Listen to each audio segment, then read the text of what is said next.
শুনক সভাহত এই ঘাতকেই বলি কাটিব নোৱাৰিলে গতিকে যিয়ে কাটিব এই বলি এই যজ্ঞৰ স্থান যিয়ে কাটিব এই বলি এই যজ্ঞৰ স্থান 100 জনী গাভী মই তেওঁক কৰিম দান 100 জনী গাভী মই তেওঁক কৰিম দান ও বলিৰ পিতৃ অৰ্জিগত আছিল সেই স্থান অৰ্জিগত মানে মই তাৰ কথা কৈছো জানানে যিজন লৰাক কিনি কিনে লৈ আনিছিলে অৰ্জিগত ব্ৰাহ্মণৰ পৰা সেই ব্ৰাহ্মণজনে সেই সভাত উপস্থিত আছিল মানে বলিকতা লৰাজনৰ বাপেকো সেই সভাত উপস্থিত আছিল ও বলিৰ পিতৃ অৰ্জিগত আছিল সেই স্থান অৰ্জিগত ব্ৰাহ্মণে মনে মনে ভাবে কি ভাবে এ সহস্ৰ ধন পালো মই ইয়াক বিক্ৰী কৰি আৰু দেখোন মই 100 জনী গাভী পাম ইয়াক বলি কাটি যদি ইয়াক বিক্ৰী কৰি ইমান সবা ধন সম্পত্তি পালো মই আৰু যদি এবাৰ ইয়াক কাটি কিনে মই 100 জনী গাভী পাওঁ তাতকে মোক আৰু কি লাগে হা মোৰ পুত্ৰ হল কি হল মই নিজেই কাটি মহাৰাজ ও আদেশ কৰক মহাৰাজ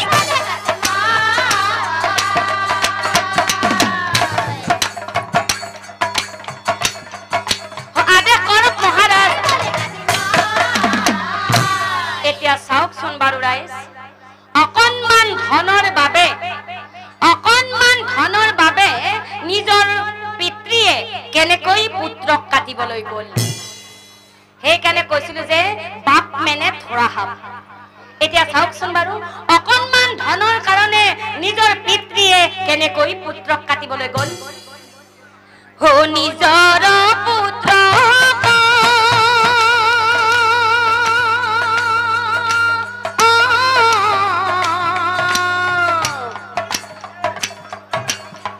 বলি কাটি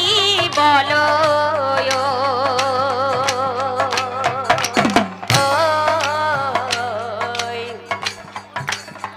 খড়গলৈ পুত্ৰৰ কাষে যায়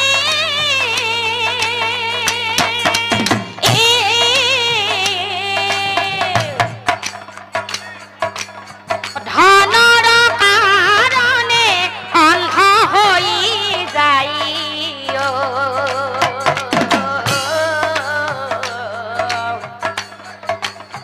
দেখা কেনে কৰুণ বিলাই দেখা কেনে কৰুণ বিলাই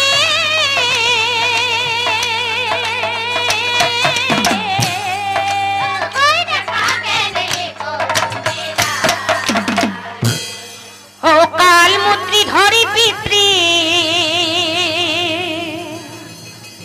ও খড়গ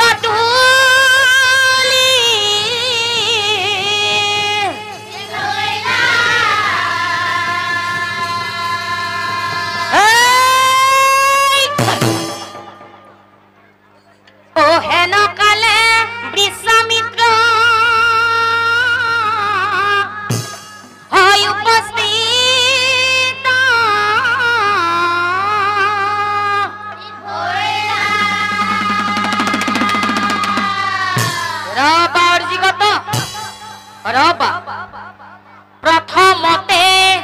এই শিশুটিক হালৰ পৰা উলিয়াই আনা প্ৰথমতে শিশুটি হালৰ পৰা উলিয়াই হৰিচন্দ্ৰ আগে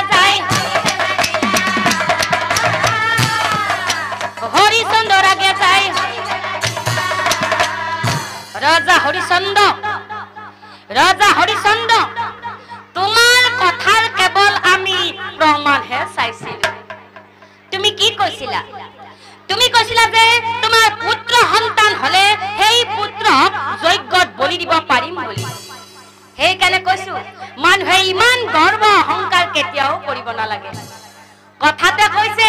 যে কথাতে বতা পাই আৰু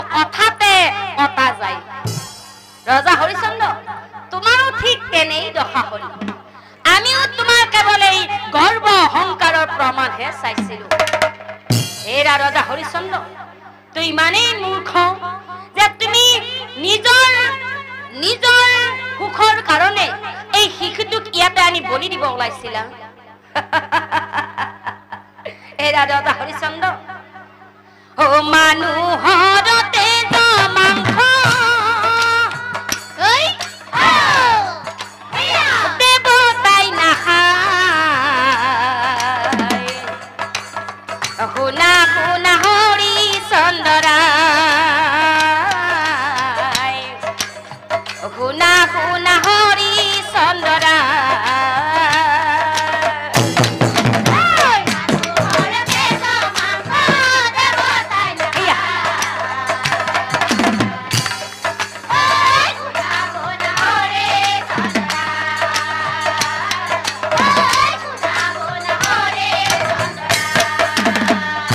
ৰজা হৰিচন্দ্ৰ আকৌ কৈছো যে তুমিতো নাজানা এই মানুহৰ তেজৰ মাংস কেতিয়াও দেৱতাই নাখায় শুনা হো তোমাৰো ভাল হ'ব তোমাৰ যে এই ৰোগ হৈছে এই ৰোগ কিন্তু এই শিশুটিৰ পৰাই ভাল হ'ব তোমাৰো ভাল হ'ব এই শিশুৰ পৰা ধৈৰ্য ধৰা হৰিচন্দ্ৰা ধৈৰ্য ধৰা